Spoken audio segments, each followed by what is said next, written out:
कधी फार उशीर झाला त्याला.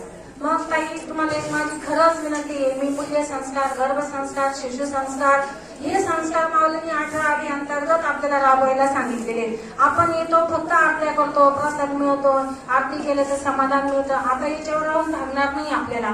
आपली खूप मोठी जबाबदारी महिलांची.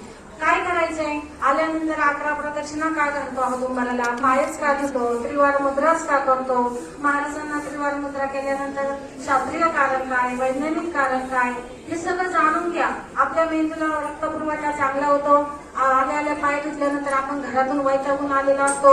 कुणाला नवरा बोलतो, कुणाला बायको बोलती, कुणाला मुलासुनांचा त्रास, कुणाला बहिणीचा, कुणाला भावाचा.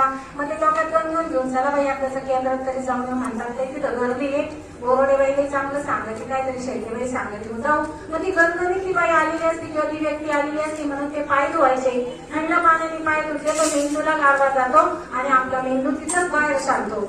म्हणजे शांत मेंदूने माणूस औदुंबराजवळ येतो. औदुंबराजवळ आल्यानंतर 11 प्रदक्षिणा घातल्यानंतर दत्त महाराज आपल्यातले आधी व्याधी सगळं काढून टाकतात. आधी व्याधी म्हणजे काय, आपली मानसिकता, आपले शारीरिक आजार. जो कोणी औदुंबराला दररोज 11 प्रदक्षिणा घालील त्याच्या पूर्ण आधी व्याधी निघून जातात. हे आता सत्य.